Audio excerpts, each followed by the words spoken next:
The crystalline chamber hummed with tension, its walls pulsing with bioluminescent veins that reflected the collective anxiety of 17 species. Ambassador Zefkora of the Vrex Dominion stood at the center of the vast amphitheater, her forearms gesticulating with practiced diplomatic precision, while her secondary heart hammered against her chitinous chest. The debate had raged for 3 cycles, and still no consensus. The humans multiply like a plague. Zefkora's voice resonated through translation matrices, each species hearing her words in their native tongue. In merely 2 centuries since first contact, they have established colonies on 47 worlds. 47. The Keth Mori took 3 millennia to achieve half that expansion. A ripple of unease traveled through the assembled delegates. The Galactic Council had convened an emergency session aboard the Confluence, a massive station orbiting the neutral world of Axiom Prime. Representatives from every major civilization in the known galaxy sat in judgment. Their alien forms a testament to the diversity that had flourished for eons under the Council's guidance. High Chancellor Mordun, an ancient Etherian whose translucent form shimmered with contained energy, raised one gossamer appendage.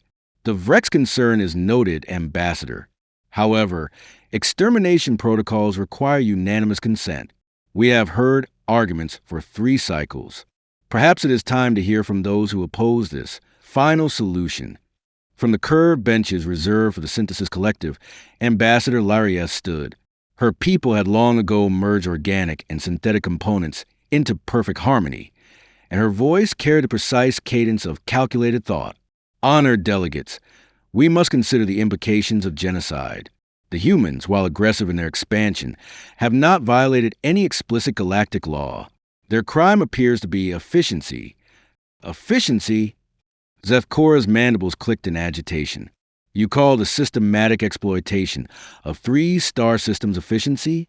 They strip mine worlds, conscript local populations, and their military grows stronger with each conquest. The pattern is clear to any who wish to see it. Admiral Vextar of the Hegemony war clans, his scarred carapace bearing the marks of 100 battles, leaned forward. The Vrex speaks truth. My fleets have engaged human forces on 14 separate occasions. Each time they adapt. Each encounter teaches them new tactics, new weaknesses to exploit. They learn from us faster than we learn from them. A murmur of agreement rippled through the war-minded species. The Keth Mori delegation, proud inheritors of a million-year empire, shifted uncomfortably. Even they had been forced to cede territory to human expansion. Dr. Serenity Vale, the sole human representative permitted in the chamber, remained seated in the defendant's box. Her presence was a formality. She had no vote, no voice in these proceedings. She was here merely to witness humanity's judgment. Her hands, steady despite the circumstances, folded in her lap as centuries of diplomatic training wore with the primal fear of watching her species' death sentence being debated with clinical detachment. Vale had spent 3 decades building relationships with these beings. She had learned their languages, their customs, their fears. She had mediated trade disputes, negotiated territorial agreements, and genuinely believed in the promise of galactic harmony. Now, as she watched former allies debate humanity's extinction, she wondered if those relationships had ever been real at all. The question before us, Chancellor Mordun continued, is not merely one of expansion, but of compatibility. Can humanity coexist within the galactic community? Or does their nature make conflict inevitable? The delegate from the Phage Consortium, a collective consciousness housed in biomechanical shells, spoke with 1,000 voices in perfect unison. We have observed the human pattern across 16-dimensional layers. Their aggressive expansion is not mere ambition. It is evolutionary imperative. They are apex predators disguised as diplomats. That assessment lacks nuance, countered Ambassador Quintal of the Peaceful Reaches. Her people had long embraced pacifism. Their delicate forms seemingly made of spun light. Humans have shown capacity for cooperation. The trade agreements with the Tauri Federation demonstrate. Demonstrate what? Zefkora interrupted. That they honor contracts until something better comes along. The Tauri trade routes now carry 50% human cargo. Half. Within a single generation, They have made themselves indispensable to a civilization that existed for millennia without them. Vale closed her eyes, remembering the negotiation sessions for those very trade agreements. She had worked 18-hour days for 6 months, carefully crafting language that would benefit both species. The humans had indeed leveraged those agreements into greater influence, but that was simply good business, wasn't it? The weight of her species seems pressed down upon her shoulders. Every human colony, every trade deal, every technological advancement, all of it now viewed through the lens of existential threat. She thought of her daughter back on New Geneva, studying xenobiology with the dream of bridging species gaps through science. What dreams would survive if this vote proceeded as planned? We must also consider precedent, added the representative from the Crystal Dominions, their form resembling a living prism that refracted light into impossible colors. If we destroy one species of crime and success, what message does this send to others who might rise too quickly? Admiral Vexstar's laugh was a harsh bark. Success? Is that what we call it when they reverse engineer our shield technology after a single battle? When they replicate our FTL drives and improve upon them? The humans don't just win, they consume our advantages and make them their own. The Admiral raises the crucial point. Zethkora's voice carried the weight of certainty. Humanity doesn't merely compete. They evolve. Every challenge makes them stronger. Every defeat teaches them lessons. In 1,000 years, what species will be able to match them? In 10,000, Dr. Vale opened her eyes and studied the faces around her. Some familiar, some alien beyond comprehension, all united in their growing fear of her people. She had spent so long trying to prove that humans belonged among the stars, but perhaps she had been answering the wrong question. Perhaps the real question was whether anyone else would be allowed to remain. The Chancellor's form pulsed with decision. We have heard extensive arguments. The question is clear. Does humanity pose an existential threat to galactic civilization? If the answer is affirmative, then the Extinction Protocol may be invoked under Article 7 of the Galactic Compact. A chill settled over the chamber. The Extinction Protocol had been used only twice in galactic history, both times against species that had developed reality-warping technologies beyond any possible containment. The fact that it was even being considered for humanity spoke to the depth of fear the humans had inspired. Before we proceed to preliminary voting, the Chancellor continued, I will ask once more, does any delegate wish to present new evidence or arguments? The silence stretched like a hell breath. Vale felt the moment crystallizing, the weight of history settling into its final shape. In minutes, the preliminary vote would determine whether humanity lived or died. The mathematics were simple. 17 species, majority rule for preliminary votes, unanimous consent required for final authorization. She had counted the positions during the debate. 8 species clearly favored extermination, 6 opposed, 3 undecided.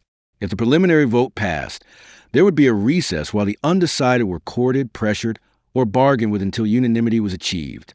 The Vrex Dominion had been planning this for months, possibly years. They would not have called for a vote without confidence in the outcome. Very well, Chancellor Mordun intoned. The question before the Council is whether to proceed with formal extinction proceedings against a human species under Article 7 of the Galactic Compact. All those in favor. The chamber shuddered. It was subtle at first, a vibration that might have been attributed to the station's massive reactors or the gravitational stresses of a nearby gas giant.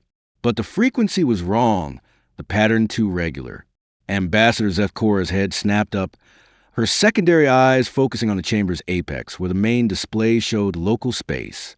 Chancellor, she said, her voice tight with sudden tension, I'm reading massive gravitational distortions in the outer system. The display flickered to life, showing a real-time view of local space around Axiom Prime. At first, there was nothing but stars and the distant glow of the system's primary. Then space itself seemed to twist, reality bending like heated metal as massive forms began to materialize. Emergent signatures breathed Admiral Vextar, multiple contacts, configuration unknown. Dr. Vale felt her heart skip as the display resolved into clarity. Ships, hundreds of them, materializing from hyperspace in perfect formation. But these weren't the elegant curves of Etherian vessels or the brutal angles of hegemony dreadnoughts. These ships were different, organic looking yet clearly artificial, as if someone had taught mathematics to living coral and convinced it to grow in the shapes of war. Those are not standard human designs, Lyreth observed, her synthetic components analyzing the vessels with mechanical precision. The technology appears, evolved. The lead ship was massive, easily twice the size of the Council Station, but it wasn't alone. Surrounding it in expanding spheres of protective formations were vessels of every conceivable size and purpose. Fighters that moved like living things, cruisers that seemed to pulse with their own internal rhythms, and massive dreadnoughts that looked like they'd been grown rather than built. How many? Chancellor Mordun asked, though his fading luminescence suggested he already suspected the answer. Initial count shows 843 vessels, reported the station's AI. Mass readings indicate significant technological advancement beyond previously recorded human capabilities. Estimated crew complement, 4.7 million. 4.7 million humans had just arrived in the middle of their own extinction trial.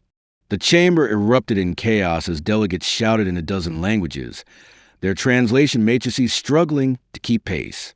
Some called for immediate defensive measures, others for evacuation protocols.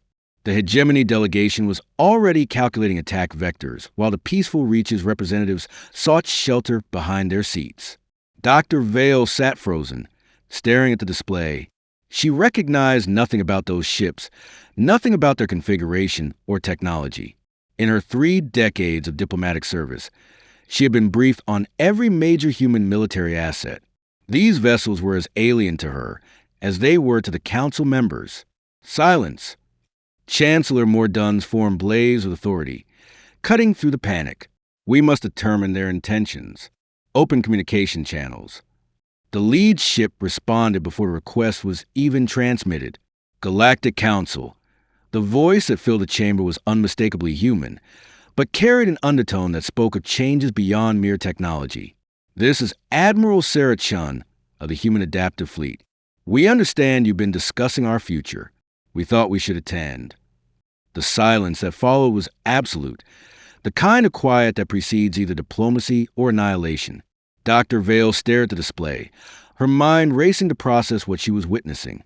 Admiral Sarah Chun had been declared missing in action 7 years ago during a deep space reconnaissance mission beyond the galactic rim. Her ship, the Endeavor, had vanished along with its crew of 800 while investigating anomalous signals from dead space. Admiral Chun. Dr. Vale found her voice, standing slowly in the defendant's box. This is Dr. Serenity Vale, human ambassador to the Galactic Council. Your presence here is unexpected. The Endeavor was reported lost with all hands. A pause, then laughter, rich, warm, and utterly human despite the impossible circumstances. Lost? No, Ambassador. We were found. Or perhaps we found ourselves. The distinction becomes less relevant when you've seen what we've seen.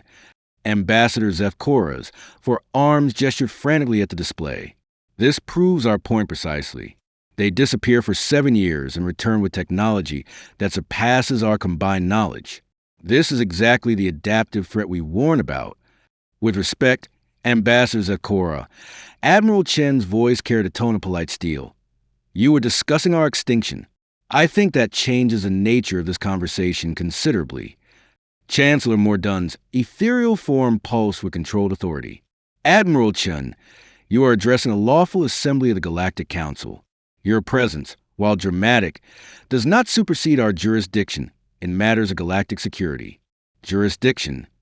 The word hung in the chamber's recycled air like a blade. An interesting concept. Tell me, Chancellor, what jurisdiction do you claim over species you're planning to murder? The directness of the statement sent ripples of unease through the assembled delegates. Diplomatic language typically wrapped harsh truths in layers of courtesy and protocol. Admiral Chen had dispensed with such niceties entirely. Admiral, Dr. Vale interjected, try to restore some semblance of order. The Council has legitimate concerns about human expansion and its impact on galactic stability. Perhaps if you could explain your evolution, we might find a path toward peaceful resolution. Another pause, longer this time. When Admiral Chin spoke again, her voice carried a weight that seemed to press against the chamber walls. 7 years ago, we encountered something beyond the galactic rim, something ancient, something that had been waiting. The display shifted, showing not the familiar star charts of known space, but something else entirely. Vast structures that seemed to exist in more dimensions than the three-dimensional screens could properly display. They were clearly artificial, but built to a scale that dwarfed planets, incorporating technologies that bent space-time like putty. The architects, Admiral Chun continued. That's what we called them, though they never used that name for themselves. They had been watching our galaxy for millions of years, waiting for a species that might be ready for graduation. Ambassador Lyretha's synthetic components whirred with analysis. The structures are incorporating non-Euclidean geometries. The engineering principles are beyond current galactic understanding by several orders of magnitude. The architects had a test, Admiral Chin said. Simple in concept, impossible in execution. They would provide unlimited resources and technological knowledge to any species capable of reaching them. The catch? They only reveal themselves to species facing extinction. The implications hit the chamber like a physical blow. Several delegates began speaking at once, their voices creating a cacophony of fear and disbelief. You're saying, Dr. Vale's voice cut through the noise, that they only contact species under existential threat? More than that, they only contact species whose own people are planning their destruction. The architects have a theory about evolution, that the greatest leaps forward come not from external pressure, but from internal necessity. When a species develops to the point where its own success threatens its survival, that's when true adaptation becomes possible. Admiral Vextar's scarred form leaned forward. You expect us to believe that this conveniently justifies humanity's aggressive expansion? I expect you to understand what you've accomplished here today. Admiral Chen's tone grew cold. By deciding that humanity must die, you fulfilled the exact conditions the architects were waiting for. Congratulations, Council. You just triggered humanity's next evolutionary leap. The chamber erupted again, but this time the chaos carried a different flavor. Not just fear, but dawning comprehension of what they had set in motion. Dr. Vale remained standing, her diplomat's mind working through the implications while her human heart processed the deeper truth. How many, she asked quietly, how many humans know about this? Every human colony, every ship, every outpost received the signal simultaneously 4 days ago. The moment your preliminary vote was scheduled, the architects activated every human mind in the galaxy. We didn't just gain new technology, Ambassador. We gained new understanding. The display changed again, showing not ships but the humans aboard them. Dr. Vale gasped. They looked human still, but subtly different. Their eyes held depth that spoke of expanded consciousness. Their movements carried precision that suggested enhanced neural processing.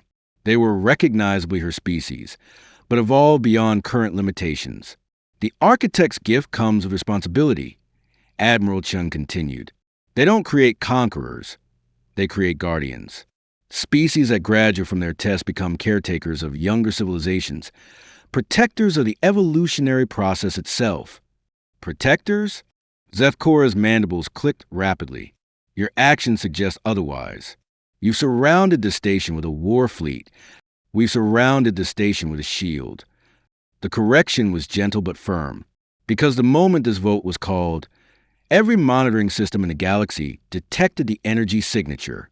The architect's ancient enemies, the ones they call the Devourers, are already moving toward this location. As if summoned by her words, alarms began blaring throughout the station. The display automatically shifted to long-range sensors, showing space at the very edge of detection range beginning to distort in patterns that hurt to look at directly.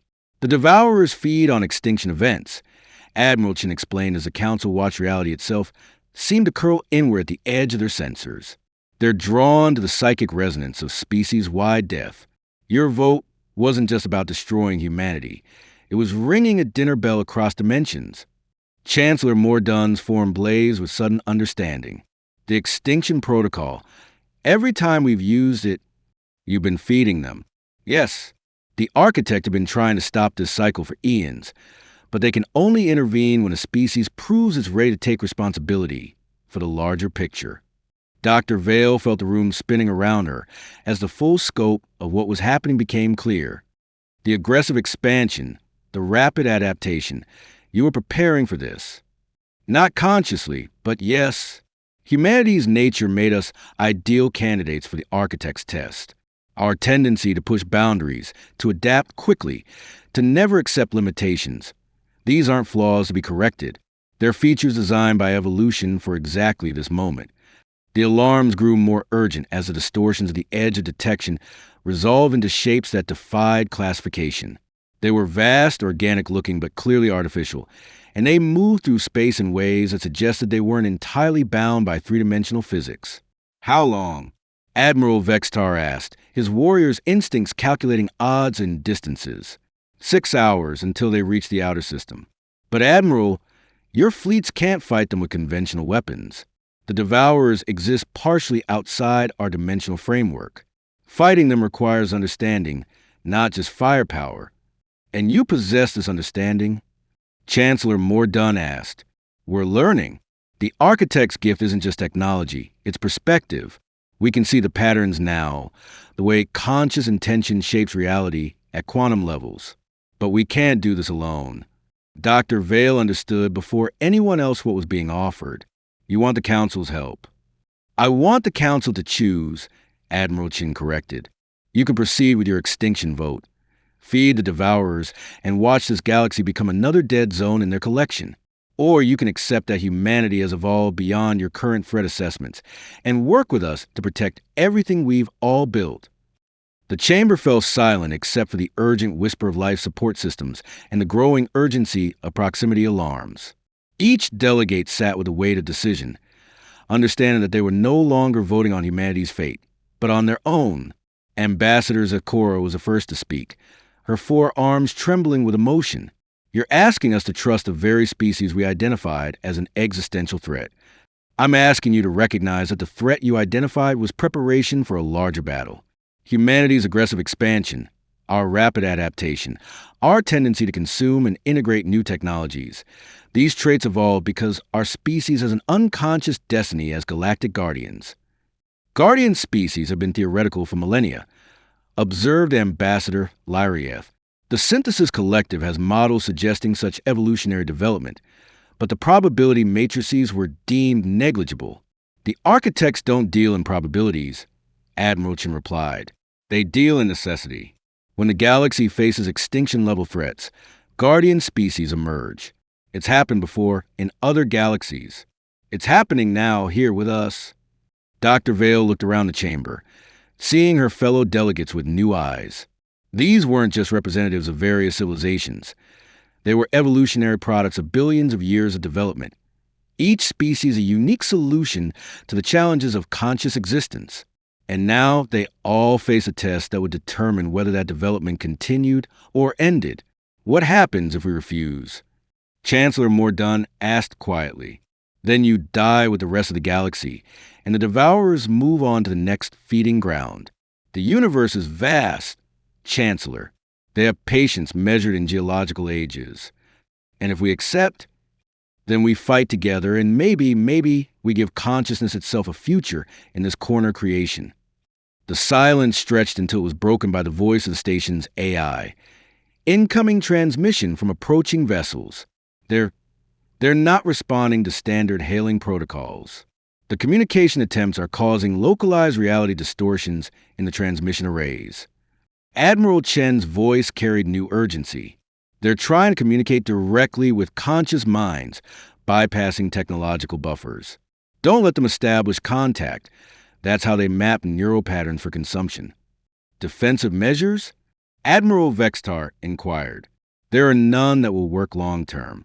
We can shield the station for perhaps 4 hours, but eventually they'll adapt to any conventional defense. The only long-term solution is to make the galaxy too dangerous for them to hunt in. How? Dr. Vale asked. By filling it with species capable of fighting back.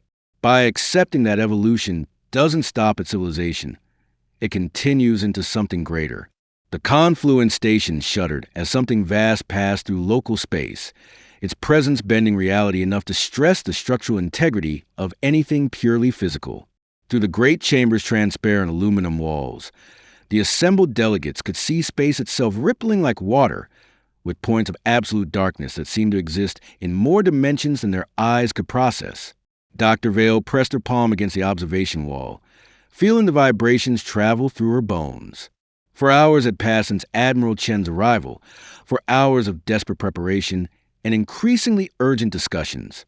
The approaching devourers, 7 massive entities that defied easy description, had already begun affecting local space-time, causing navigation systems to malfunction and communication arrays to produce sounds that weren't quite language. Status report. Admiral Chen's voice came through the newly integrated communication systems that now linked the human fleet with the Council Station. Her ships had formed a protective sphere around the confluence, their organic-looking hulls pulsing with energies that seemed to push back against the reality distortions. They're attempting psychic incursion on levels 7 through 12, reported the voice of Dr. Marcus Webb, Admiral Chen science officer. His own evolution was apparent in the way he spoke. Faster processing, multiple parallel thoughts, a perspective that encompassed dimensional mathematics beyond normal human comprehension. The smaller vessels are generating interference, but the main entities are still probing for conscious minds. In the council chamber, the representatives of 17 species sat in an expanded configuration. The formal debate structure had given way to a war council, with delegates clustered by specialization rather than political alliance. The Etherian Chancellor's translucent form flickered with data streams as he coordinated with the station systems, while Admiral Vextar worked directly with human tactical officers to understand the nature of their enemy. The pattern is consistent with theoretical models of consciousness predation, Ambassador Lyreth reported, her synthetic components interfacing directly with the sensor arrays. They're not seeking to destroy matter. They're harvesting the organizational patterns that create awareness itself. Dr. Vale, now serving as humanity's primary liaison, felt the weight of the moment pressing down on her shoulders. In 4 hours, everything she had understood about humanity's place in the galaxy had been revolutionized. But more than that, she had watched her species transform before her eyes, guided by knowledge and purpose that seemed to emerge from their very DNA. The vote, she said quietly, and the chamber fell silent. We never finished the vote. Chancellor Mordun's form pulsed with recognition. Indeed, the question of humanity's extinction remains officially unresolved. With respect, Chancellor, Admiral Chen's voice carried to the speakers, I believe circumstances have rendered that question moot. Ambassador Zefkora's for arms gestured emphatically. Have they? You arrived with superior technology and claimed to be our saviors, but the threat you're protecting us from appeared only after your arrival. How do we know this is an elaborate deception? The question hung in the recycled air like a blade. Dr. Vale felt her heart racing as she realized the terrible logic of the Vrex ambassador's suspicion. From their perspective, the timing was indeed suspicious. Humans declare a threat, humans disappear. Humans return evolved just as cosmic predators arrive to consume the galaxy. Because, said a new voice, the devourers have been feeding in this galaxy for millennia. Every head turned toward the speaker, Dr. Elena Vasquez, the Council's chief xenoarchaeologist whose specialty was dead civilizations. She stood at a secondary podium, her usually calm demeanor replaced by urgent intensity.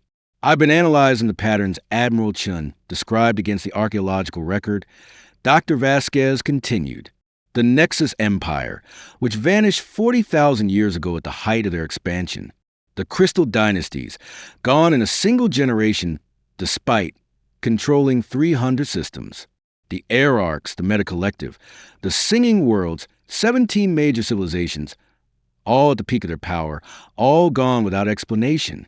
She activated a holographic display showing galactic history in compressed time-lapse. Civilizations rose like flowers blooming, reached magnificent heights of achievement, then simply stopped, not conquered, not destroyed by war or disaster, but erased so completely that only fragmentary ruins remained.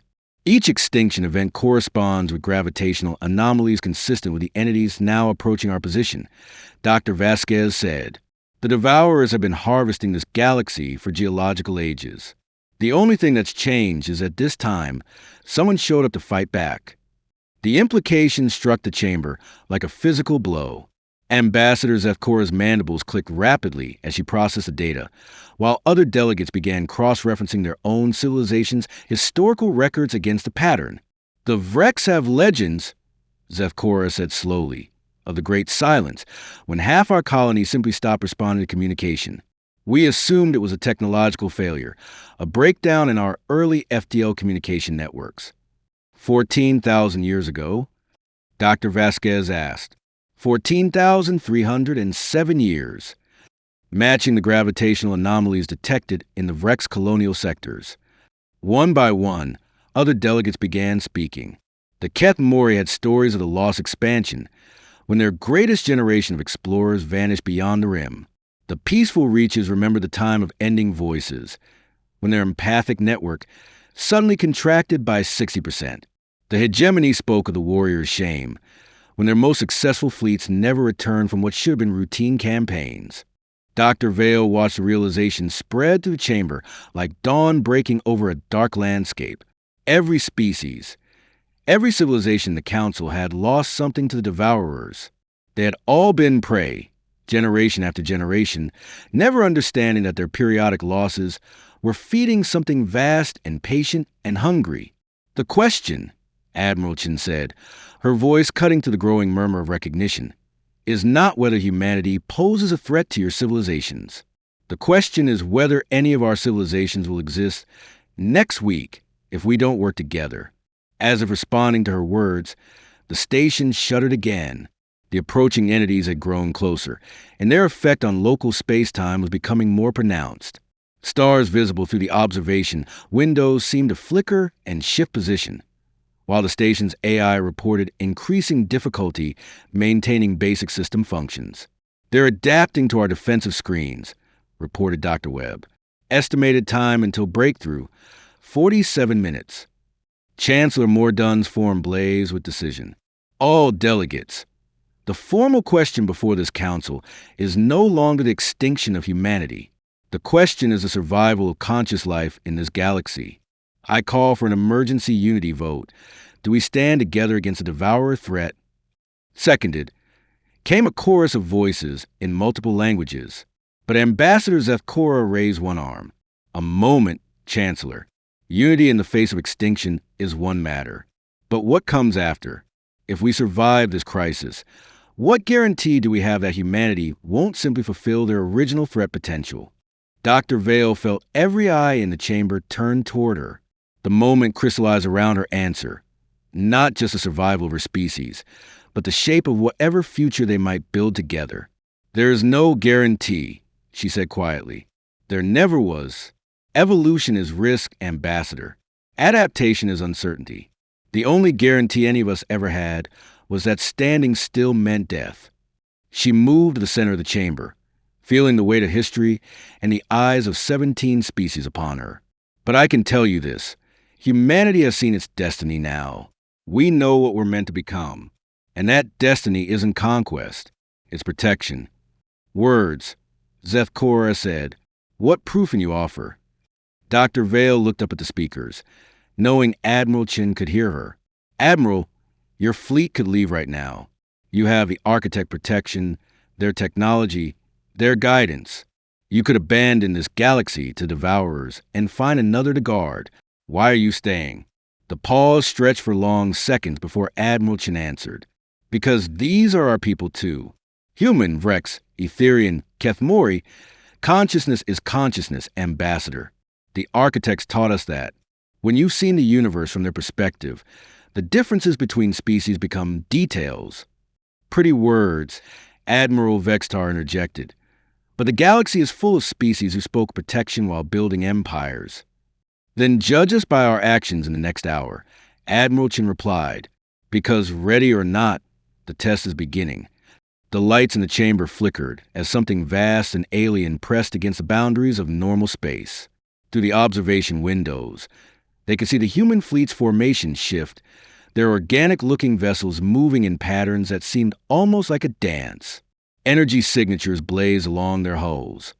Not the familiar fusion drives and particle weapons of conventional technology, but something that seemed to draw power from the quantum foam itself. All vessels, this is Admiral Chen. Consciousness Defense Protocol 7 is now active. Remember, they can only consume what they can understand. Stay strange, stay human, stay free. The first devourer breached local space like a tumor bursting through healthy tissue. It was impossible to look at directly. The ice seemed to slide away from its form, while the mind struggled to process its existence. It was vast, organic in some fundamental way, but composed of materials that shouldn't exist in normal space-time. The human ships moved to intercept, and Dr. Vale gasped as she saw what they had become. The vessels weren't just technologically advanced. They were alive in some sense, their hulls rippling with patterns that matched the quantum signatures of conscious thought itself. They moved not like ships, but like living things, like predators evolved to hunt other predators. Impossible, breathed Ambassador Lyreth. They're using consciousness itself as a weapon. Not consciousness, Admiral Chen corrected. Will, intention, the power that shapes reality at quantum levels. The architects taught us to weaponize hope itself. The battle that followed was unlike anything in the recorded history of galactic warfare. The human vessels didn't fire conventional weapons. Instead, they projected fields of organized intention that seemed to push against the devourer's existence. Where human will met alien hunger, space itself rang like a struck bell, producing harmonics that registered on sensors as impossible colors and sounds that bypass the ear to resonate directly in the mind. But the devourers were adapting, learning from each contact. Their forms shifted, becoming less alien and more familiar, as they absorbed the patterns of consciousness they encountered. One entity began to resemble a massive version of a Keth Mori dreadnought, while another took on characteristics of Etherian energy manipulation. They're learning our forms, Dr. Vale observed with growing horror. They're becoming us to consume us. Then we become something else, Admiral Chen said grimly. All ships, Metamorphosis Protocol. Show them what evolution really means. The human fleet began to change, not just their formation or tactics, but their very nature. Dr. Vale watched through the observation windows as vessels that looked like living coral began to resemble schools of fish, then flocks of birds, then concepts that had no physical analog. They were evolving in real time, changing faster than the devourers could adapt. How? Chancellor Mordun asked. The same way life has always survived, Admiral Chen replied. By refusing to be predictable, by becoming more than what we were. The tide of battle began to turn as the human fleet demonstrated a new kind of warfare. Not the conquest of space, but the conquest of possibility itself. Each time the devourers adapted to one form, the humans became something else entirely. They were fighting not just with weapons, but with the fundamental principle of evolutionary change.